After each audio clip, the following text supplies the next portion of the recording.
A very good morning to all of you. I welcome you all to Ansarkari and I hope that you all will be doing great. So let's start with today's analysis जो कि होने वाली है of all the important articles for the UPSC Civil Services examination for 10th of April 2023. So India's tiger population tops 3,000 as per the tiger census. So tiger population की अगर हम बात करें, सबसे पहली चीज जो प्रोजेक्ट टाइगर है, it has completed 50 years, so definitely ये टॉपिक अपने आप ही इम्पोर्टेंट हो जाता है. And then we are seeing कि जो रिजल्ट्स हैं जो हमने रिकॉर्ड किए हैं, they are also amazing. So that's why it becomes important for us to know all the trends and all the important details regarding the tiger census. So population, it has grown the most in the Shivalik Hills and the Gangetic flood plains. But there is a decline in Western Ghat numbers. So Western Ghat में tiger population कम हुई है, whereas it has increased in the Shivalik Hills and the Gangetic flood plains. Though major population, they are said to be stable. So ये तीन important चीजें हो गई यहाँ से. And अगर आप trend देखेंगे तो we can say it has been gradually increasing over the years. And आप देख सकते हो यहाँ पे हर 4 साल के बाद फिगर्स दे रखे हैं, तो इसका मतलब ये हुआ कि टाइगर सेंसस हर 4 साल में एक बार किया जाता है. And the data, it was released by the Prime Minister. So the number of tigers in India, it has increased by 200 in the past 4 years. So 200 से they have increased. So ये figure भी आपको थोड़ा rough idea होना चाहिए, because अगर sentence आता है तो आपको पता होना चाहिए कि कितना पॉसिबिलिटी है कि by how much it has increased. And this is a picture of a tiger at the Van Vihar National Park, which is in Bhopal, Madhya Pradesh. So Van Vihar National Park, it is in Madhya Pradesh. And right now we have we have crossed the 3,000 mark. So exact numbers की अगर हम बात करें तो it is 3,167. And apart from that, बाकी important जो trends हैं वो हमने देख लिए हैं. Apart from that, western Ghats की हमने बात करी कि वहाँ पे टाइगर पॉपुलेशन डिक्लाइन हुई है, and it has increased in the Shivaliks and the Gangetic floodplains, followed by central India, the northeastern hills, Brahmaputra floodplains, and Sundarbans. So हमें ये भी पता होना चाहिए कि where do we get tigers in India. And then there was a decline in Western Ghats numbers, though major population, they are stable.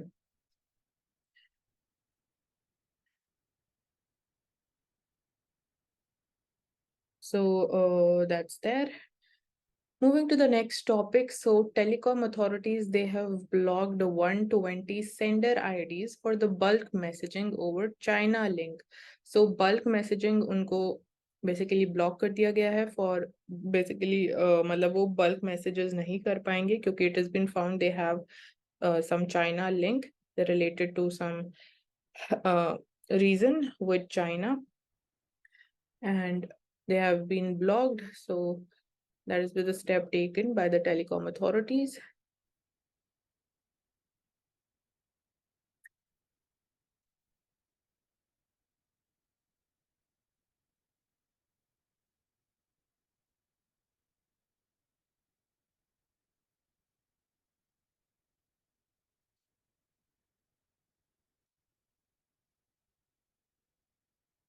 So India is going to bridge the language gap with the neighbors. So considering our cultural imprints in these countries, India cannot afford to ignore these countries. So looking to expand the cultural footprint in nations with which India has historical ties, including those in the immediate neighborhood, like India, basically, अगर हम श्रीलंका की बात करें, so that is one of the countries, and India is planning to create a pool of experts in the languages spoken in countries like Myanmar, Sri Lanka, Uzbekistan, and Indonesia to facilitate better people-to-people exchanges. So हम basically काम कर रहे हैं on having more number of language experts in different languages which are spoken in these countries, so that our people-to-people ties and exchanges, they are much more strengthened. So we have the Indian Council for Cultural Relations. So they have envisaged a special project. So the name of project is the Language Friendship Bridge. and they'll be training 5 to 10 people in the official languages of each of these countries. So that is the plan forward, and we can find out more about the Indian Council for Cultural Relations. So that is one thing.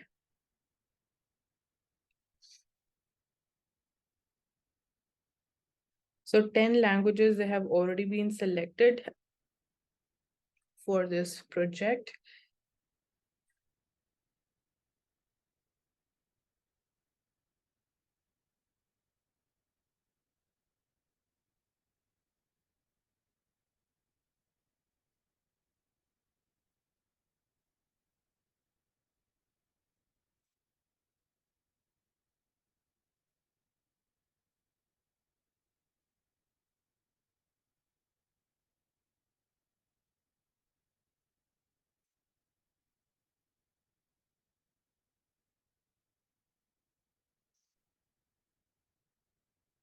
So Prime Minister was there on Tiger Safari in the Bandipur Tiger Reserve, and it is there in Karnataka. So Prime Minister, he had a good sighting of large herds of elephants, but a large number of gores were spotted. There were spotted deer, there were sambars, besides a slew of birds. But tigers and leopards they have eluded the Prime Minister on while he was there on a safari. And there is also Mudumalai Tiger Reserve, so they're all in like in the area of tri-junction of we can say three states of Karnataka, Kerala, and Tamil Nadu. So talking about the wildlife that is found there, so we have talked about tiger, leopards, elephants, gores, spotted deer, sambars, and slew of birds as well. So with this, it is like important for us to know all the tiger reserves which are there in India with their location. So that becomes very important. And as I said, we complete 50 years of Project Tiger. So everything that you can cover related to this topic is very important, and you should go forward with that.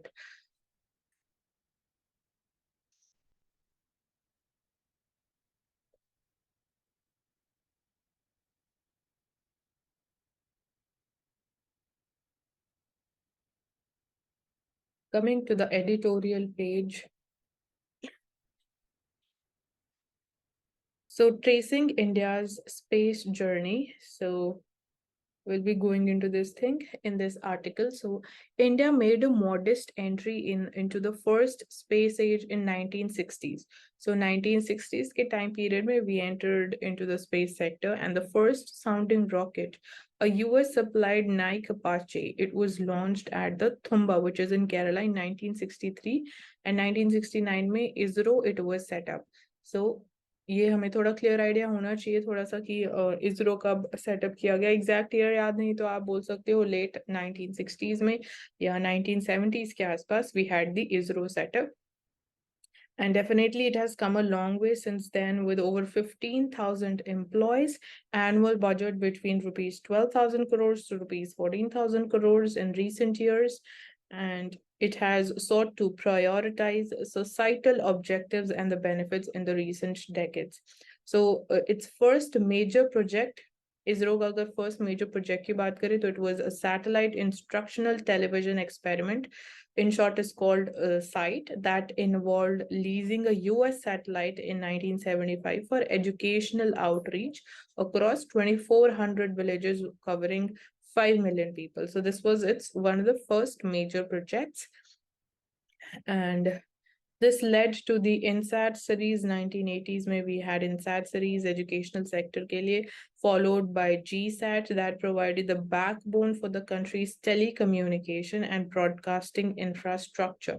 So these are some of the important achievements of ISRO, and this was followed by then remote sensing capabilities development, and there was use of space-based imagery for weather forecasting की अगर हम बात करें, resource mapping of the forest, analyzing agricultural reels. So this is true कि इसमें आपको confuse नहीं होना है कि definitely satellite के through we can analyze the agricultural yields also. And then we have groundwater and watersheds. इसमें the satellite data is used. Gradually we expanded to cover fisheries and urban management also. And apart from that, It began with Gagan. It is a joint project between ISRO and the Airports Authority of India to augment the global positioning system, which is GPS coverage of the region. So isko increase karne ke liye, we have this Gagan project that is also to improve the air traffic management over Indian airspace. So this has now been expanded to a regional navigation satellite system. So this is the entire indigenous system that has been made by India, and it is also known by another name, that is NAVIC. So which is navigation with Indian constellation. So like we have GPS of USA, so NAVIC is of India.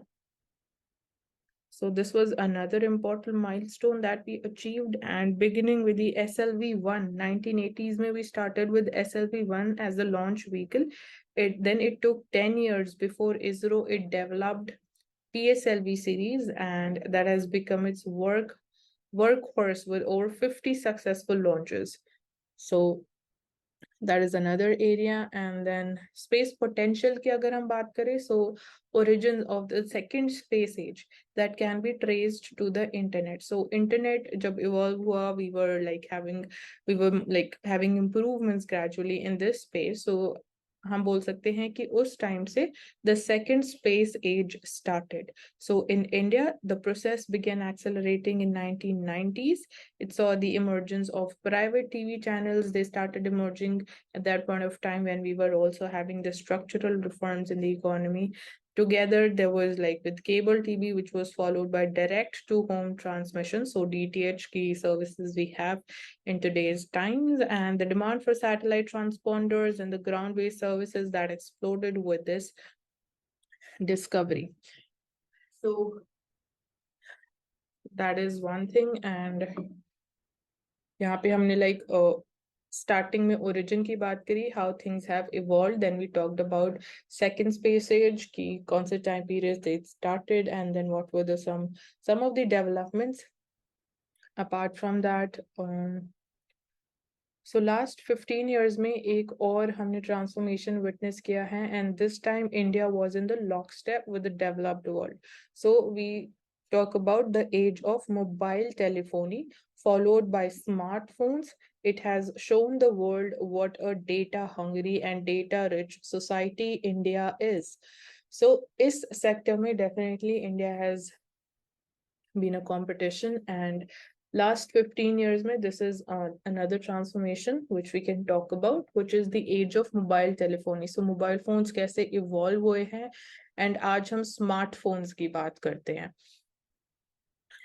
And 2020 mein, the global space economy it was estimated at $450 billion, growing from $600 billion, growing to $600 billion by 2025. So these are the estimates for 2025, and Indian space economy, it is estimated at $9.6 billion in 2020, and we are expecting that it would be growing up till $13 billion by 2025. But potential की बात करें तो that is much greater with an enabling policy and regulatory environment. And Indian space industry, it could easily exceed $60 billion by 2030, directly creating more than 2 lakh jobs. So that is the potential when we talk about the Indian space sector. And apart from that,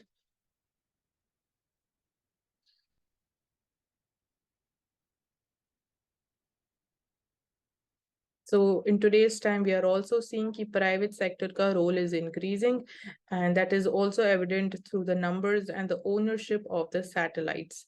So according to United Nations Office for Outer Space Affairs, there are around 8,261 satellites in the orbit, of which nearly 5,000 they are active right now. And apart from that, today the Starlink operates a constellation of over 3,500 satellites, and it has 1 million paying customers. So both Starlink and OneWeb की अगर हम बात करें तो they project constellations of 40,000 satellites each right now, and जिसमें Airtel का भी stake है. And then we have Jeff Bezos, who's related to Amazon. He's launched Project Cooper to bring low latency broadband connectivity around the globe. So how this domain will be regulated, that is a separate challenge. So regulation is a separate challenge in this area, but this provides a glimpse of a scope of expansion. So और भी हमारे पास बहुत सारा scope है of expansion, and creating an enabling environment is what is required for that expansion. So Indian private sector, it is responding to the demands of the second space age. And the pace of investment hai, that is also growing. Sector is poised for a takeoff as a transformative growth multiplier like IT industry did for the national economy 1990s के time में. So जब उस time पे, that's how basically IT industry it evolved and transformed, and that's how you can see कि आज के time में what is the contribution of IT industry to Indian economy. Likewise, we are expecting कि space sector also has that potential, and it can prove to be so in the coming times.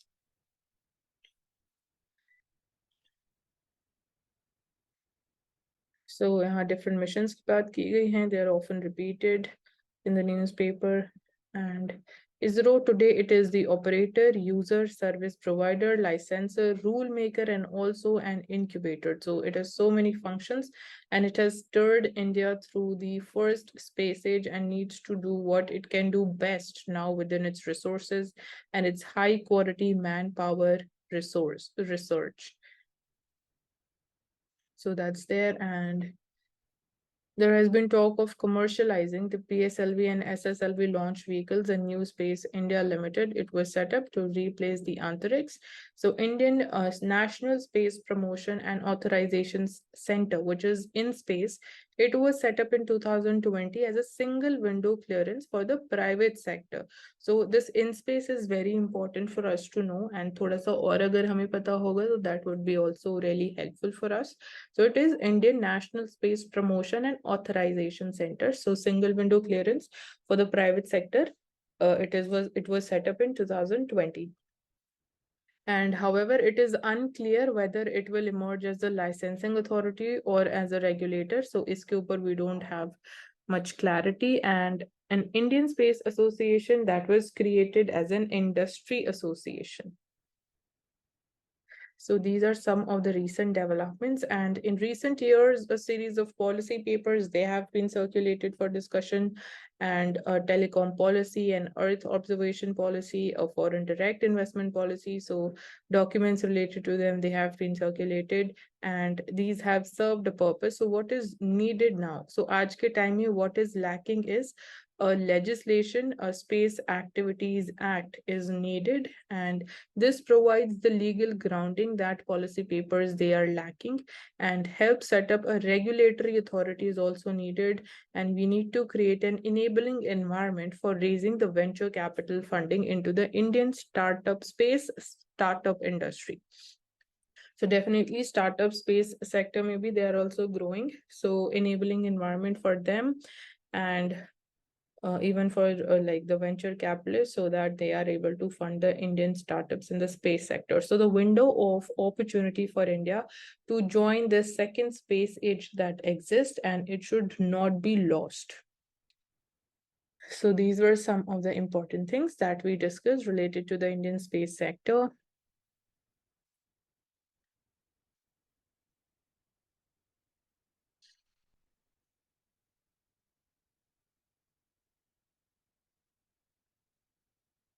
So directing artificial intelligence for the better and smarter legislation. So artificial intelligence, it is definitely attracting the attention of entrepreneurs, political leaders, and policymakers the world over. So आप इस technology को different तरीके से इस different areas में use कर सकते हो, and that's why it is gaining the attention world over in diverse areas. So most mature democracies, they are now using this tool for better pieces of legislation and parliamentary procedure. So ये article basically इसी चीज पे focus कर रहा है कि artificial intelligence को आप legislation में या parliamentary procedures में कैसे utilize कर सकते हो. For instance, these tools, the artificial intelligence tools, they can assist the parliamentarians in preparing responses for the legislators. आप response अपने prepare कर सकते हो through this artificial intelligence tools, या फिर like we have chat GPT अगर आपने उसको यूज करके नहीं देखा तो एक बार डेफिनेटली आपको यूज करके देखना चाहिए, एंड यू विल अंडरस्टैंड कि कैसे this technology works with in seconds. And then it can also be used for enhancing the research quality enhance की जा सकती है. एंड अगर आपको किसी बिल पे इंफॉर्मेशन चाहिए तो that can be gained. And आप ब्रीफ्स प्रिपेयर कर सकते हो, providing information on particular house rules. आप directly within seconds you can get to know about the home rules, house rules. And legislative drafting में it can be used, amendments में we can use, interventions. So diverse तरीके से definitely it can be used, and they can also empower the legislators to make informed decisions by having access to insights into the citizens' grievances, media opinions, voices of citizen-centric associations. So that's there. And अगर इस चीज को अब हमें implement करना है, we really need to work upon it. So challenges भी हैं. सो यहाँ पे कुछ चैलेंजेस भी मेंशन किए गए हैं, लाइक फर्स्टली इंडिया में we need to codify our laws. So उनको कोडिफाई करना इम्पोर्टेंट है. एंड जो करंट चैलेंज है, जो अभी हमारे पास laws which are being implemented, which are there, which are enforced, it is that they are opaque, they are complex, and there is a huge translation gap between lawmaking, law implementing, and law interpreting organizations. So translation gap hai in 3 areas mein. And definitely we have set up the India Code portal, but it cannot be entirely relied upon as a single source of truth. So एक ये challenge है. And then secondly is that we need to make the laws machine consumable with a central law engine, which can be a single source of truth for all the acts, subordinate pieces of legislation, gazettes, compliances, and regulations. So एक पूरा set होना, and that would be very important ताकि आपको सारे answers एक जगह से मिल जाए. And लॉस ऐसे होने चाहिए कि अब हमें लाइक ऐसा कुछ करना चाहिए that they become machine consumable. That's only answers. Like अगर हमें किसी क्वेश्चन के लिए आंसर चाहिए through artificial intelligence, that would be possible only then जब these laws they are machine consumable. Machine can really understand कि इंडिया में क्या लॉज हैं, what are different provisions. So सबसे पहले हमें ये चीज करने की जरूरत है. And for example we can like use artificial intelligence to tell us if an entrepreneur wants to open a manufacturing unit in Maharashtra, so what acts and compliances they would be applicable. So within seconds definitely it can answer your question, but uske liye we need ki jo data hai, jo laws hain, they are made machine consumable.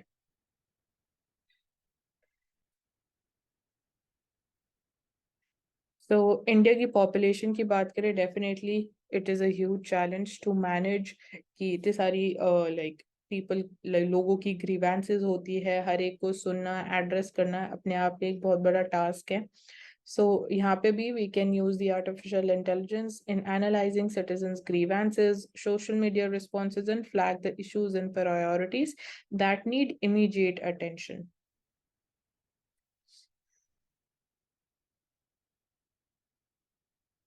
And then it can also simulate the potential effects of laws. For example, various data sets such as the census, data on household consumption, taxpayers, beneficiaries from various schemes and public infrastructure, they can be modeled, and potential kya effect ho sakte hain of this data that we can get to know through the artificial intelligence technology.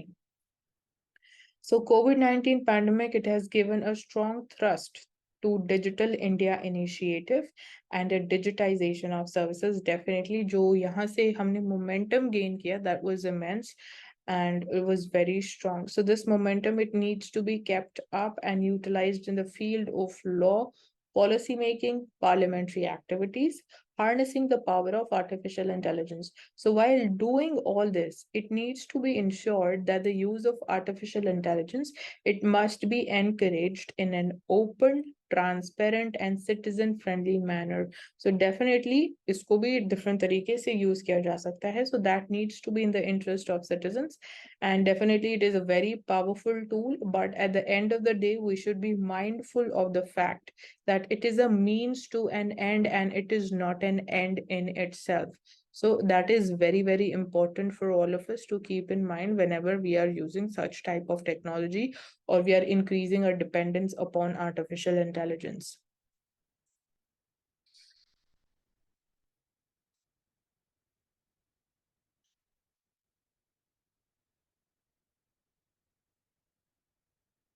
And still we are seeing ki FPIs, they are continuing their sell-off in financial 23 and they pull out the funds from the Indian equity. So इसके पीछे again main reason ये हमने पहले discuss किया है, but मतलब बहुत लंबा gap हो गया, तो I would be like telling this I think again कि जो tight monetary policy है, so Fed ने policy rate increase किया, तो interest rate are increasing, so returns आपकी जो सेविंग्स पे है, लाइक बैंक अकाउंट में you put into your savings account, so जो आपको रिटर्न मिलता है वो इंक्रीज होगा विद टाइट मॉनेटरी पॉलिसी और with increase in the policy rates.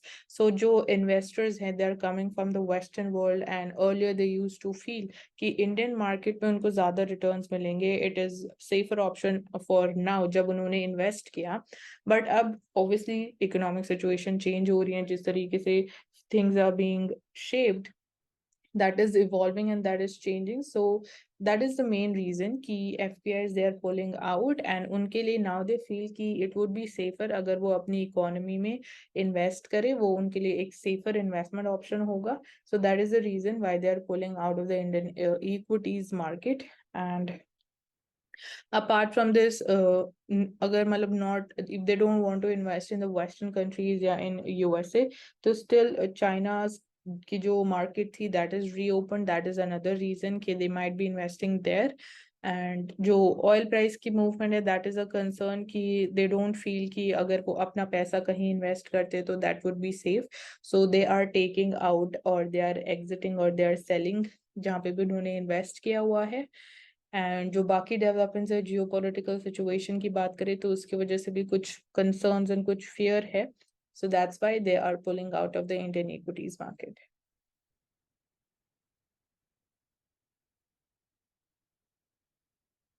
So Haryana is going to develop 20 backward blocks under the SKU scheme. So SKU, it is the Swarn Jayanti Khant Utthan Yojana, and इसके अंदर basically 77 crore rupees, it is the amount allocated in the current financial year for this project. So these funds, they are being provided by the Haryana government to supplement and converge the existing development inflows into the identified blocks in the 8 districts during the first phase of this scheme. So थोड़ा सा अगर हमें idea होगा of about this scheme, because the Haryana Civil Services exam is also approaching, so it would be helpful for us to know about की latest क्या schemes चल रही है in the Haryana state.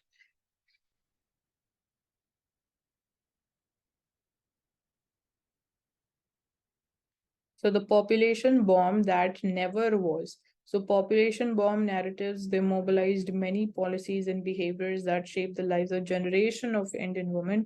And a new report, it revisits this controversial idea, and it also states that population alone, it was never the problem for sustainability, nor will it be for the climate crisis. So simply अगर पूरा blame आप shift कर दो कि population increase हो रही है, उसकी वजह से सब कुछ हो रहा है, एंड चाहे क्लाइमेट चेंज की आप बात करो या फिर सस्टेनेबिलिटी की भी अगर हम बात करें, सस्टेनेबल डेवलपमेंट की बात करें, तो definitely one of the challenges है पॉपुलेशन. बट उसमें भी चीजें आप डिफरेंट तरीके से कर सकते हो, and if you do that, so population can not be a challenge that's way, so that way. So ये बेसिकली यहाँ पे बात की जा रही है. And so there's a new report, that is the Earth for All Initiative report, and the researchers, they have set aside population modeling approaches adopted by the United Nations and the Lancet and the integrated assessment models. So instead, they modeled birth rates explicitly and casually as a function of the GDP per person, which shows a negative correlation between income and the fertility rate. So income और fertility rate के बीच में there is negative correlation, मतलब कि they are inversely related, कि मतलब अगर income increase हो रही है तो fertility rate is declining. And in this context, the per capita GDP, it is a proxy for the female education and socio-economic mobility among other factors.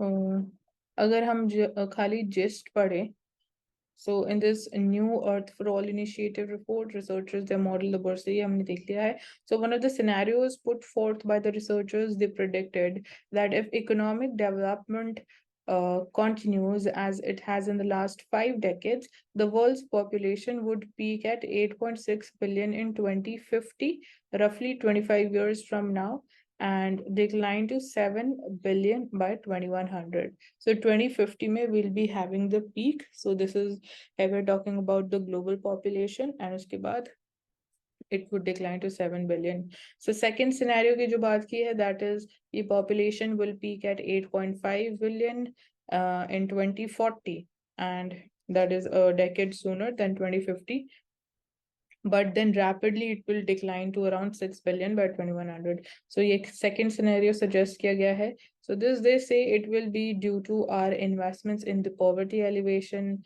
gender equity, education and health, ameliorating inequality and food and energy security.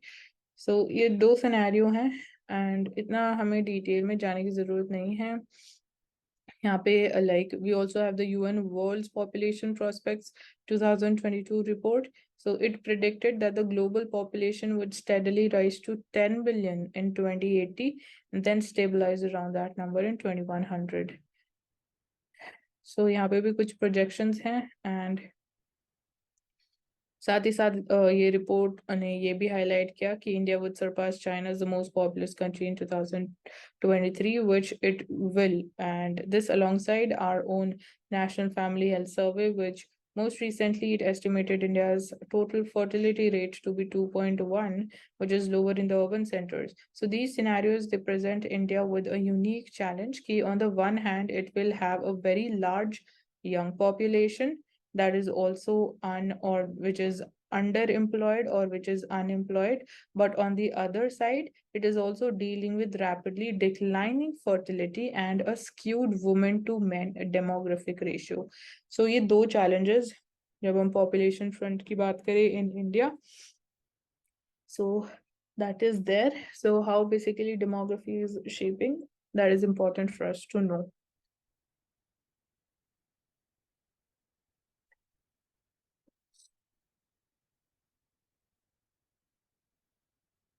So talking about this disease of endometriosis, so we'll be just having a look at just the basic thing, and ज़्यादा हम deep में नहीं जाएंगे. So this disease, it is a painful chronic disease in which tissue which is similar to the lining of the uterus or the endometrium, it grows outside of it. So despite its prevalence, popular awareness regarding this disease, it remains very low, even as its diagnosis that is marred by experience of the medical misogyny and gaslighting. So this year, however, there may also be some cautious cheer because we see the US-based company named Dot Lab. They have announced a blood test to reliably diagnose this endometriosis. And so it is hard to diagnose. So doctors, they often struggle to diagnose the endometriosis because of its variety of symptoms, including pain during menstruation, urination or sexual intercourse, bowel movements, fatigue, and sometimes also it leads to infertility. So iske symptoms बहुत ज़्यादा varied हैं, so that's why it becomes difficult to diagnose this disease. And अभी recently एक मतलब दूसरा तरीका develop किया गया है, so that diagnosis that becomes easier, and that is there. So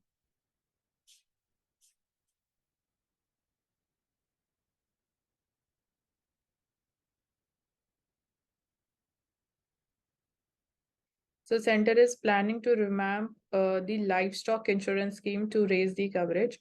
So at present, less than 1% of the country's cattle population is insured. So cattle insurance की अगर हम बात करें तो the data or the numbers is less than 1%, which is very, very low.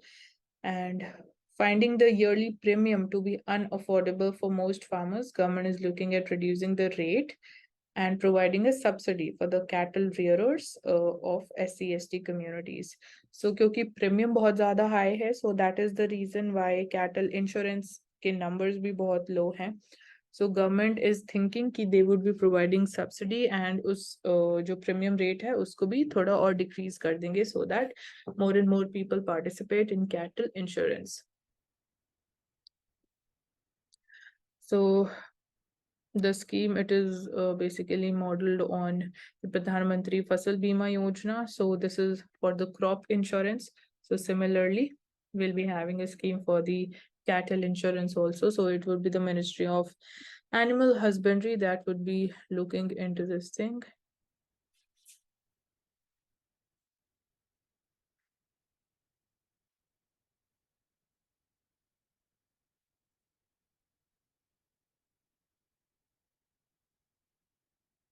So the funding ramp up on the agendas as G20 panel, it is going to meet regarding the issue of the bank reform. So that is going to be the agenda for the next meeting regarding the bank reforms.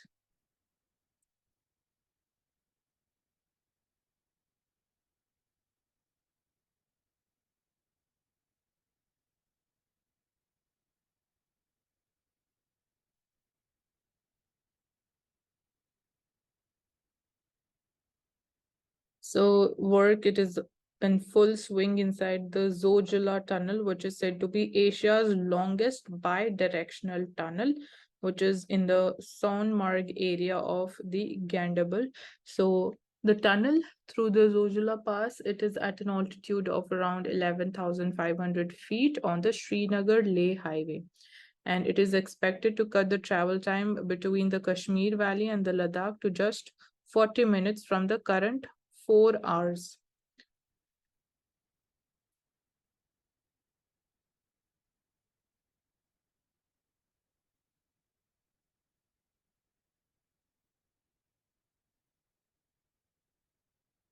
So Sikkimis, they feel betrayed as Article 371F, it is violated. So हमारे लिए बस ये जानना important है कि Article 371F is related to Sikkim, and if this article is getting violated, so obviously the population will feel betrayed, and it guarantees special provisions for Sikkim. So they were violated. This is what the people are claiming.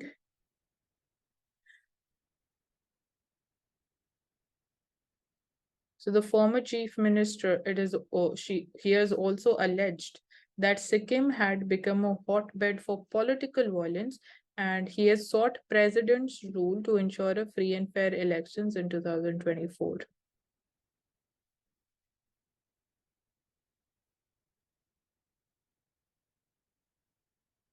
So recently, जो financial bill था 2023 का, it redefines the Sikkimis as any Indian citizen domiciled in Sikkim, extending to them the same benefits as that of the original inhabitants whose forefathers' names were in the 1961 register.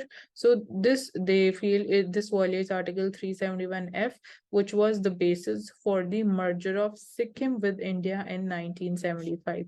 So इस article के basis के ऊपर ही सिक्किम को merged किया गया था with India in 1975, and people of Sikkim, they feel betrayed as the special provisions extended to them, they have been taken away. So that is the main reason why people feel betrayed.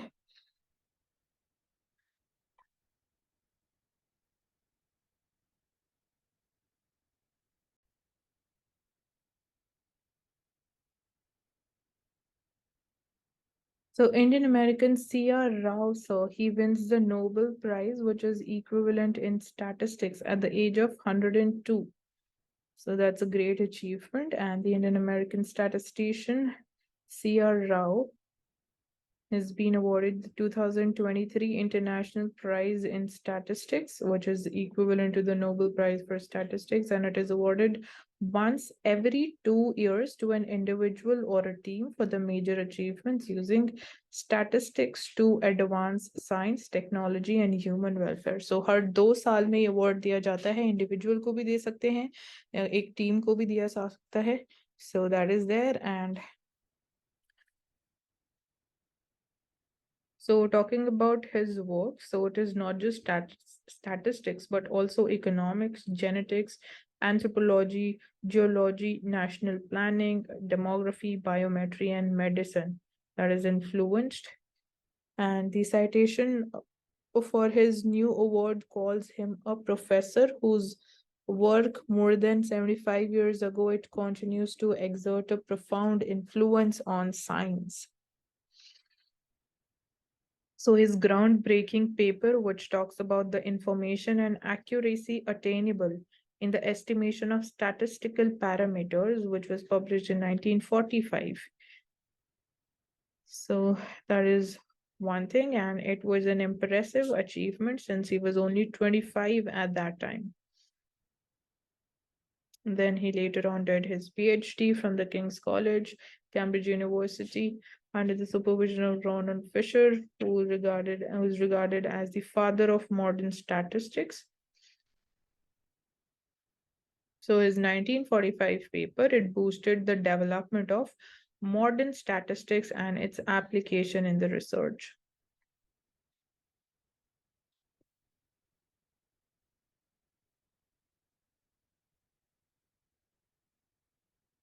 Coming to the world page.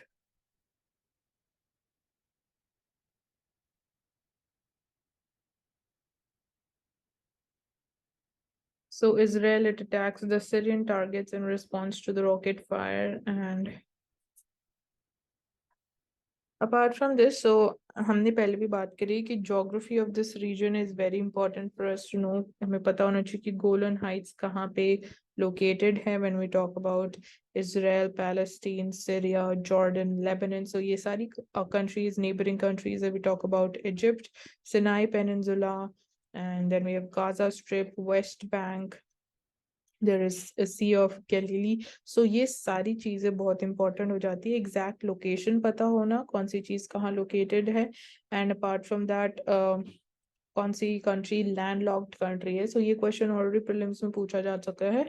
So ये सब चीजें पता होना, and like similarly Russia Ukraine war की वजह से भी Black Sea, Caspian Sea वाला पूरा area becomes very important for us.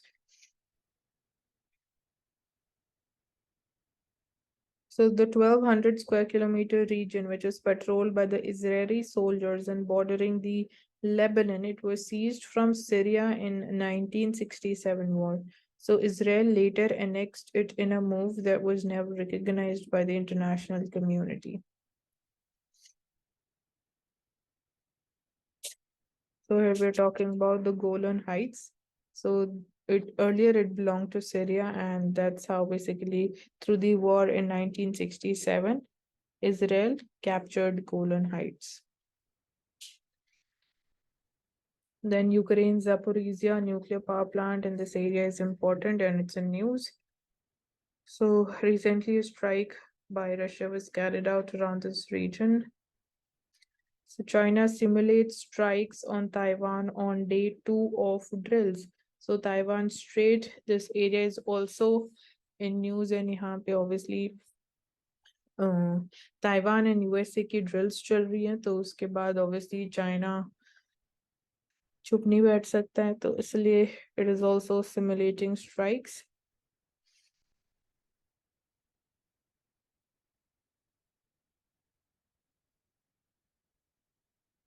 So Macron says that Europe must not be a follower of US China on Taiwan. So it is a possibility that future में this could be Taiwan area or Taiwan Strait can be the reason of next war. And Saudi Arabia, Iran और Yemen की अगर बात करें, तो जो civil war is going on in Yemen, उसमें Houthi rebels, they are being supported by Iran, and then we have Saudi Arabia on the other side. But recently हमने देखा कि सऊदी अरेबिया एंड यमन की हम बात कर रहे थे कि Saudi Arabia and Iran they are in opposite sides जब हम वॉर इन यमन की बात करते हैं. तो recently Saudi Arabia and Iran they have restored the diplomatic relations after a very long time of around 7 years. So उसकी वजह से we are seeing that there might be a possibility कि जो वॉर है in the Yemen which is going on, it can come to a halt and there can be announcements of ceasefire. So usse regarding talks are going on, and that is the latest development as of now when we talk about this region. Coming to Mint, so Mint में the question is कि जो OPEC plus ने भी recently production cut का decision लिया of crude oil production, so उसके India के लिए क्या consequences हो सकते हैं. सो डेफिनेटली जब भी हम बात करते हैं यहाँ पे डिमांड सप्लाई मिसमैच हो जाएगा, उसकी वजह से डिमांड ज़्यादा है, सप्लाई कम हो जाएगा, तो prices of crude oil are definitely going to increase. And recent production cuts by OPEC Plus, totaling 3.7% of the global demand, will raise the crude oil prices per barrel, which had slumped in March, with Brent falling below $75 per barrel mark. So recently we were seeing key prices, they were falling down, and उसकी वजह से that was also, it could have been one of the important factors in coming times अगर this would have continued in reducing the inflation, specifically India के लिए, क्योंकि we are almost importing around 80% of the crude oil. So उसकी वजह से basically inflation कम हो सकती थी, but now that ये डिसीजन लिया गया है तो इसकी वजह से ऑब्वियसली प्राइसेस इंक्रीज होने वाले हैं. एंड यहाँ पे the trajectory has been shown कि crude oil prices how they have changed and इसका trend है. So you can see कि अभी it was sharply falling, but again they have now increased up till $84.62 a barrel. So reason क्या है of announcing this decision of production cut? So early April May, this was announced, and this is a voluntary cut, which is in addition to an existing already 2 million BPD cut. It is aimed at supporting market stability. So reason दिया गया है कि it would be supporting the market stability, and ये एक voluntary decision है by this cartel. So strategy for changing the production target, it has to do with the crude oil prices that the OPEC plus countries they aim for. And recent production cuts, they're totaling around 3.7% of the global demand. So that's there. So what is the trend in the crude oil prices? So crude oil prices, they crashed in April 2020 because us time we had this COVID-19 pandemic. So they literally crashed, and prices, they have again recovered when economies, they started opening up. So slowly and gradually they were recovering back. And then we had the Russia-Ukraine war. Dismay again, the prices, they rocketed up from $78 per barrel. That was in January 2022, and they reached up till $120 per barrel in March. So within months, it skyrocketed. And but then we see that then there were concerns about global economy slowdown and recession in advanced economies. So uski wajah se the prices, they were again cooling down, and this has resulted in declining demand for the crude oil. So demand kam ho rahi thi, to prices, they were cooling down, and because of this decision of production cut, so uski wajah se फिर से crude oil prices increase होते हुए दिखाई दे रहे हैं. So Indian economy पे इसका क्या impact होगा? So India, we know it is the third largest oil consumer in the world, followed by China and USA. So we are the third largest oil consumer, and we import around 85% of the total crude oil requirement. So 85% तो हम import कर रहे हैं. तो अगर international market में crude oil prices increase होंगे तो definitely Indian economy में भी फ्यूल प्राइसेस इंक्रीज होंगे, एंड जो रिलेटेड इंडस्ट्रीज हैं जिसमें it is used as a raw material, तो उनकी कॉस्ट ऑफ प्रोडक्शन भी इंक्रीज हो जाएगी. So in a way it would be leading up to more inflation. So the cut, it could raise crude oil prices by $10 per barrel. So itna ज़्यादा expensive it can be, and we can say कि जो हमारा current account deficit है वो भी increase हो जाएगा, and we use a term in economics for this, that is imported inflation, कि inflation हम import कर रहे हैं. So that would be further increasing, and इसकी वजह से जो हमारी foreign exchange reserves हैं, that could be impacted because this would result in depreciation of rupee. So RBI को intervene करना पड़ेगा in the form of selling more dollars in the market so as to support Indian rupee. And definitely यहाँ पे भी देखो mention कर रखा है imported inflation. So common people पे क्या impact हो सकता है? Definitely अगर inflation increase होगी different तरीके से, so ultimately burden would be there on the consumer, on citizens, on common people. And crude oil price increase होंगे तो obviously fuel prices भी increase होंगे, जो जैसे कि मैंने बोला कि businesses में cost of production that would be going up, so ultimately that would be shifted to the consumers, and that's how there can be an impact. So governments अब क्या कर सकती हैं? So India, it can turn to Russia for more supplies of the cheap crude oil. So we are seeing कि Russia, it is the largest crude oil supplier of India right now in today's times. क्योंकि पहले Russia का share था only 1%, and after this war of Russia-Ukraine war, we have seen कि Russia का जो share है that has increased to 20%, and which now stands at the highest crude oil share of Russia when it comes to crude oil imports into India.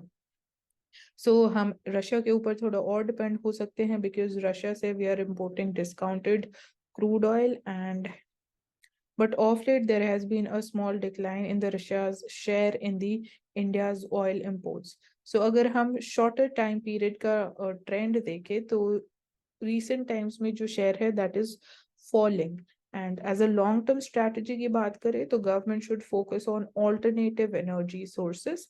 So this is possible in long term only. Renewable energy पे we can shift. We talk about the green energy transition, and we can build better roads so that जो transportation cost है, जो fuel consumption है, वो कम हो. And the time is right for the government to work on bringing petroleum products within GST. So petroleum products अभी GST के under नहीं आते हैं, so इस तरीके से भी tax rate कम किया जा सकता है. And energy efficient use of the vehicles or an economic driving culture, it should be inculcated. So ये कुछ long term measures हैं, indirect measures हैं which can help us.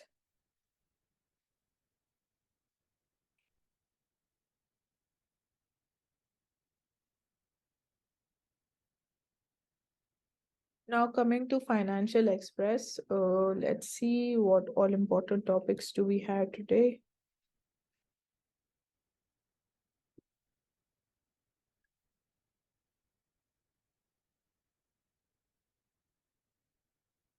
So the Fasal Bima Yojana for Kharif season 2023, it has been revamped, and we are seeing that there is declining claims to premium ratio. So claims fall हो रहे हैं, जो ratio है of claims to premium that is falling. And apart from that, there is thrust on the use of artificial intelligence-based technologies for timely assessment of the crop yield data, and resultant quicker claim settlement will be the other key features of the renewed crop insurance scheme.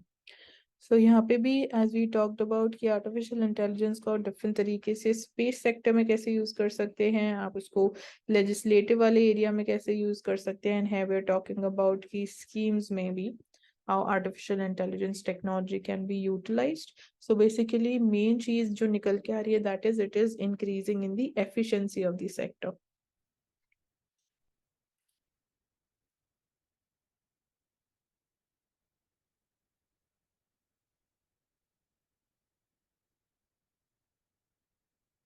So the Union Law Minister says key amendments to the rules for determining the fake news, the false news, and misrepresentation, they have been put through a consultation process, but need a lot of deliberations before they are being enforced. So Competition Commission of India is also going to circumspect on the stiffer penalty rules, and deal value thresholds to include the current and the future payouts. So anti-competitive behavior hai, obviously that would be penalized, but regulations to be framed on the competition amendment bill would give more clarity on the use of the global turnover for the levy of the penalties for anti-competitive behavior. So ये हमने पहले भी देखा था कि अब आपके global turnover के ऊपर penalty impose की जाएगी अगर you are found involved in any anti-competitive behavior. And fines on the global turnover, it could also make sense for the technology firms also if they have no business presence in India. So this is going to be for the technology firms. अगर उनका कोई business presence India में नहीं है तो still their global turnover would be taken into consideration. And under the current rules, the penalty it is based on the turnover of the relevant domestic entity. तो जो domestic entity है India में function कर रही है तो उसका India में जो ऑपरेशंस है उसकी वजह से कितना टर्नओवर है उसके ऊपर अभी पेनल्टी इंपोज की जाती है but now we are changing and we're shifting to the global turnover.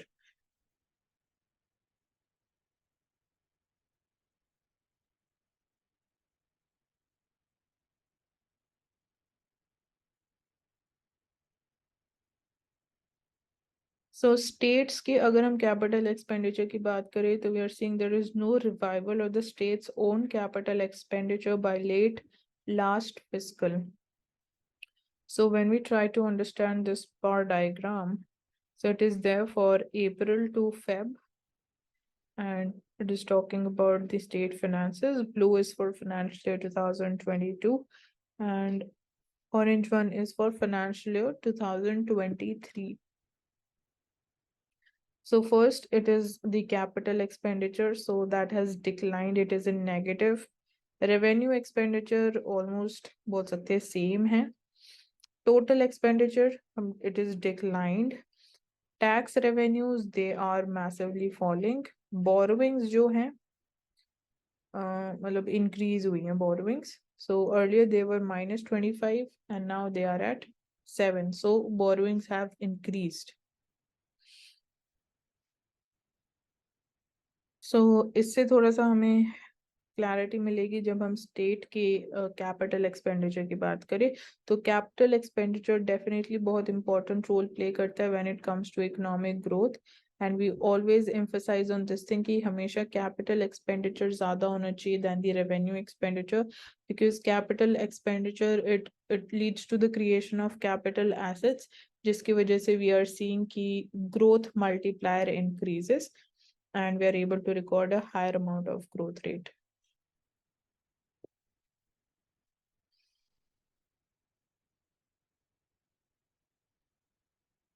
So Uttarakhand Tourism Policy 2023, it is ushering in an investor-friendly regime and vision is to establish tourist destinations, circuits and clusters with tourist-friendly infrastructure and to enable world-class tourism experiences in the state of Uttarakhand.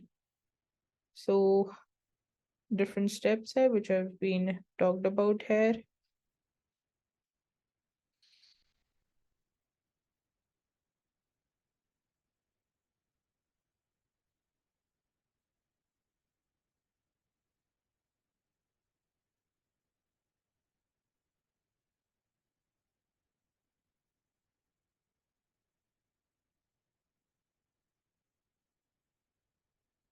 So finally, taking up Indian Express now and the important articles.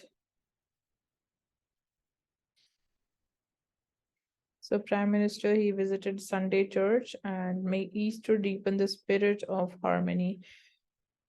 So celebrating and being a part of the Easter celebrations, he visited the Sunday Church in New Delhi.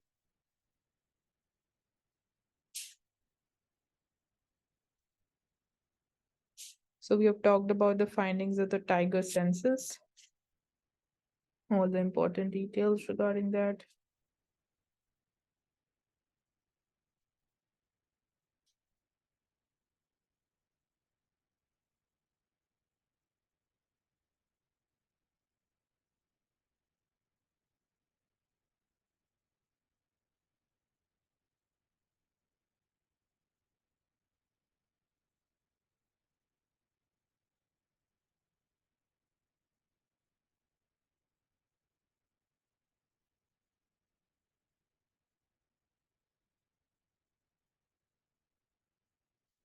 So National Climate Conclave 2023 with the theme Sustainable Finance for Localization of Climate Action is going to be held on 10th and 11th of April, and it's going to be there in Uttar Pradesh.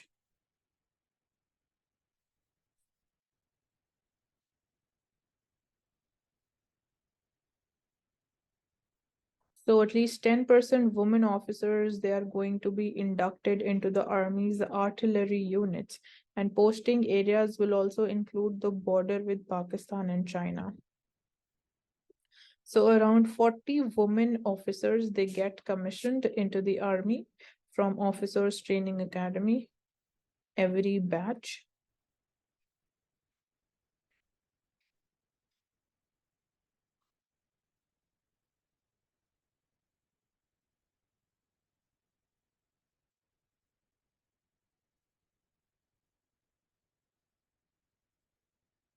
So Periyar Tiger Reserve gets the top rank in management review and none is poor. So management effectiveness, IUCN's World Commission on the Protected Areas, it provides a framework for assessing the management effectiveness of the protected areas. There are 6 criteria, which includes existing values and threats, progresses through planning and allocation of resources as a result of management actions, and its impacts. So there is the management effectiveness evaluation, which is carried out by the center, and it is released alongside the tiger census. So the score of Periyar Tiger Reserve is 94.3% when it comes to management effectiveness evaluation, which is closely behind. And closely behind are the Satpura Tiger Reserve in Madhya Pradesh, Bandipur in Karnataka, and Nagarhole in Karnataka.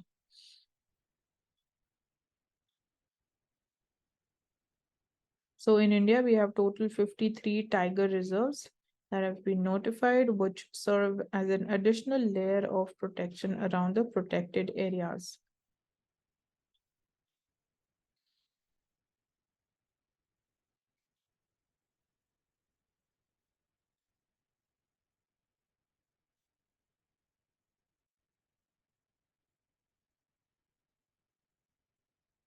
So the object of education is to prepare the young to educate themselves throughout their lives. So on these lines, we see the expert panel's proposal to remove the borders between arts, science, and commerce is welcome. And next step is going to empower the teachers. So there was the pre-draft of the National Curriculum Framework for the public feedback on the recommendations. So it will include giving senior secondary students the freedom to pursue a mix of arts, commerce, and science subjects. And this flexibility, it is in accordance with the multidisciplinary approach, which is also underlined in the new education policy 2020. So its proposal is to assess the students' capabilities in class 10th to 12th through examinations over the 4 years and not just one board examination every year. And also that also fits into the NEP's version of holistic education. And this would also have an enhanced role for well-designed textbooks. And definitely there is also talking about a mention of greater role for the teachers. So rigid boundaries, they are not going to help in today's times, and that's what we are even shifting to the flexibility thing. So जब हम बात करते हैं combating climate change and other environmental crises, so definitely that requires an understanding of politics, economics, sociology, as well as disciplines that deal with the natural phenomena. So जब challenges से deal करने की बात आती है, when we are seeing कि हमारी knowledge कितनी diverse होनी चाहिए, तो even from the educational sector only, school time से ही जब आप बात करते हो कि आपको stream select करनी पड़ेगी, तो उसमें rigidity is not going to help us.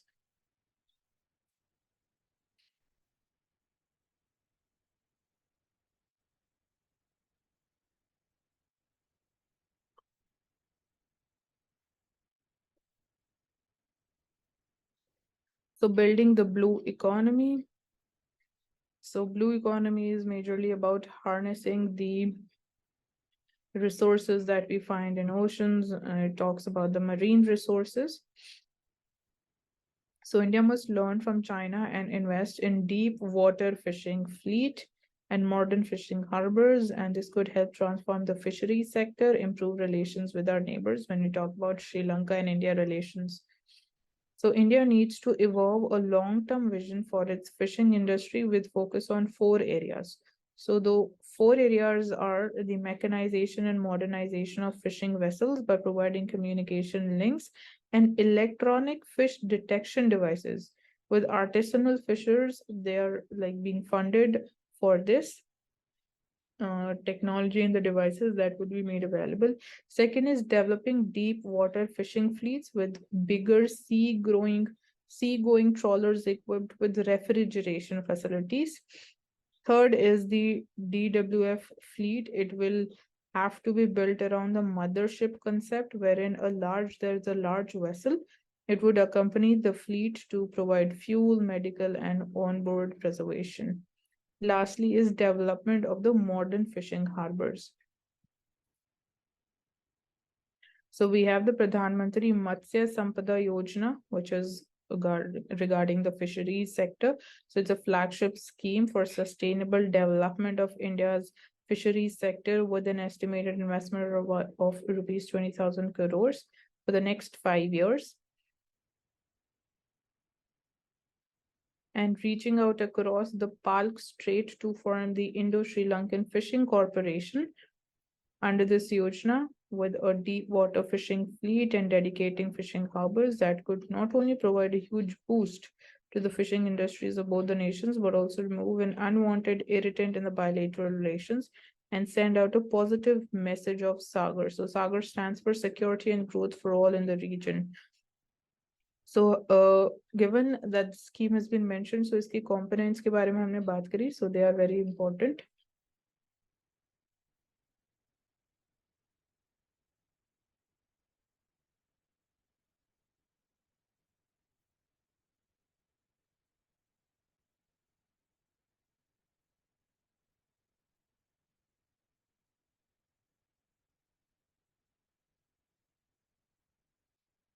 So LIGO India के बारे में यहाँ पे डिटेल में बात की गई है. This is from science. So LIGO India, it will be the Indian node in the global network of labs to detect and study gravitational waves. So LIGO, it's a historic milestone, and India, it has never built a cutting-edge scientific facility of this scale on its soil, and it can have huge spin-off benefits for the country's science and technology sector. So that's how you can like have a look and understand इसका model and structure कैसा है. So L-shaped, we can say it is found in an L-shaped. And apart from that, we are seeing that it has a mirror, which is light storage arm here, which is running through these mirrors. It is the beam splitter. Then we have mirror here. It is light storage arm that is installed here. So here, different mirrors are installed, and it is from this point that laser is beamed and it is projected. And here it is the photo detector. So this is a basic schematic diagram of LIGO's interferometers with an incoming gravitational wave depicted as arriving from directly above the detector. So properly, मतलब detail में here it has been mentioned. Interferometer की बात करें तो these are scientific investigation tools that merge two or more sources of light to create an interference pattern that can be measured and analyzed. So that is the role of interferometers.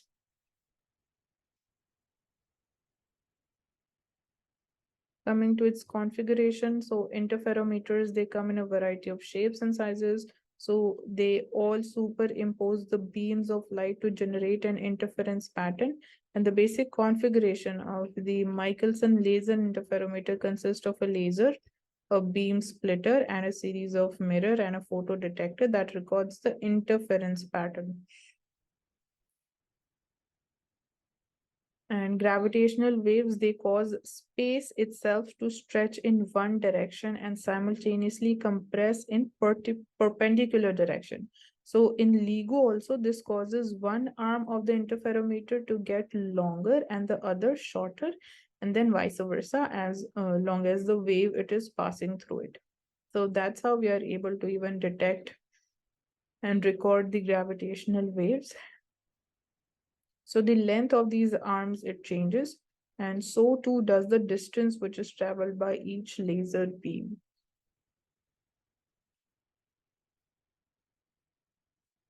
But detecting that flicker, it is not very simple, as we are trying to understand how LIGO it works. So detecting that gravitational wave is not so easier. So change in the arm length caused by a gravitational wave, it may be very, very tiny, which can be to the tune of a width of a proton.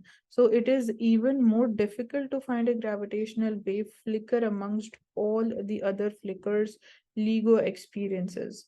So LIGO filters out much of the noise to detect the telltale flicker of the light which is caused by gravitational wave. So since वो flickering जो होती है वो बहुत ही कम होती है, तो इसलिए it is very difficult to detect the gravitational waves. So how LIGO works, इसके बारे में हमने पूरी बात कर ली है. ग्रेविटेशनल वेव्स की बात कर ली है, एंड डेफिनेटली इंडिया के लिए LIGO is a great achievement. And as far as I can recall, it is located in Maharashtra. So we have the India-based Neutrino Observatory, which is one such facility that has been planned in India. It has been facing delays, but LIGO, therefore, it is crucial to demonstrating कि India का intent क्या है and its capability क्या है to pull off complex science projects completely on its own. And इसके बारे में हमने पहले की अगर कुछ developments की बात करें तो we had this Large Hadron Collider experiments, and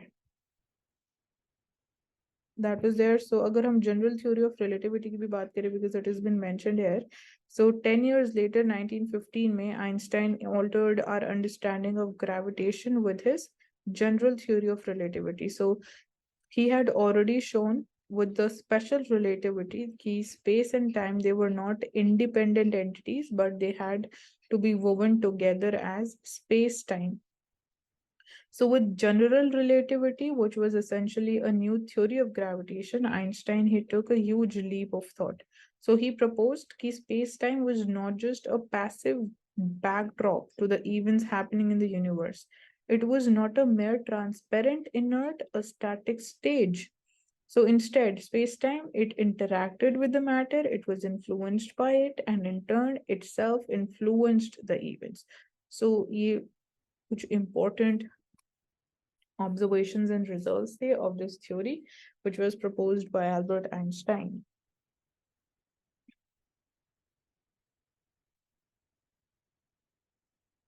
So with this, he was able to explain the origin of gravitational force and also the reason for the perpetual near circular motion of all the heavenly bodies. So you can keep this thing in mind, it is only talking about the gravitational force.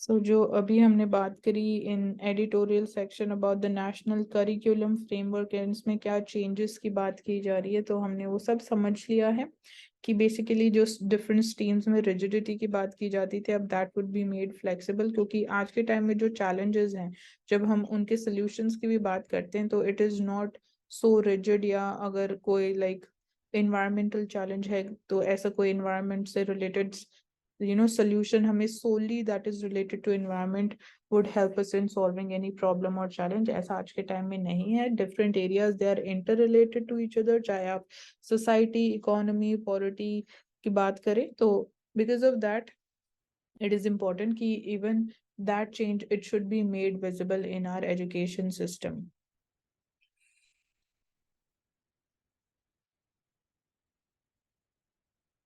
So banks, they have kept the savings deposit rates unchanged in the current cycle. And savings deposit rates is basically अगर आपके पास कोई savings bank account आपने open करा रखा है तो आप उसमें डिपॉजिट्स करते हो, so that is your savings deposits, और उस पे जो आपको इंटरेस्ट मिलता है that is the savings deposit rate जो बैंक आपको देता है. सो सिंस अभी इस साइकिल में आरबीआई ने रेपो रेट को इंक्रीज नहीं किया, तो right now we are seeing कि even banks they have not increased the rates that they are providing.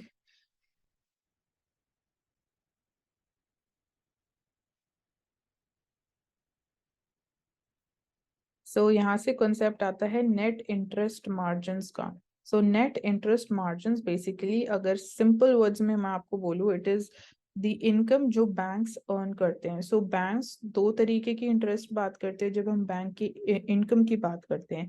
एक तो जो इंटरेस्ट रेट बैंक्स को पे करना पड़ता है कस्टमर्स को जो भी डिपॉजिट्स वो करते हैं, तो that is the savings deposit rate जो बैंक्स को पे करना पड़ता है. और एक इंटरेस्ट होता है जो बैंक्स अर्न करते हैं in the form of income, जो भी लोन्स वो प्रोवाइड करते हैं. सो जो लोन्स पे इंटरेस्ट बैंक्स वसूल करते हैं वो उनके लिए इनकम हो गई. सो उस इनकम में से ही वो कुछ पार्ट ऑफ दैट इंटरेस्ट लोगों को पे करते हैं एज पर their amount of deposit. So जो अमाउंट बच गया, इसको माइनस करके जो अमाउंट बच गया वो बैंक्स का नेट इंटरेस्ट मार्जिन हो जाता है. So that is the concept about the net interest margins.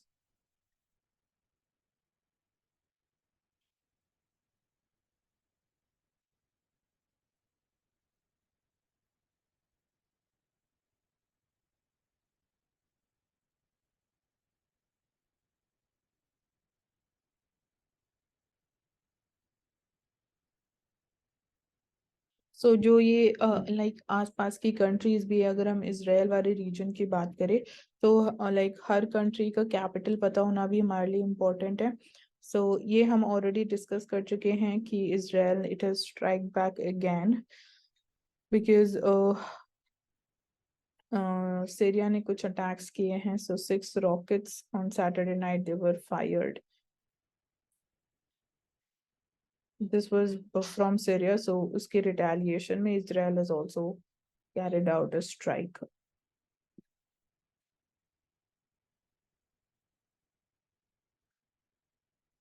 So that's all for today, and thank you so much for joining us in today's analysis session. And there's also a PDF link that has been provided in the description box. And apart from that, if you haven't subscribed to our channel, go ahead for that, and please hit the like button for this video.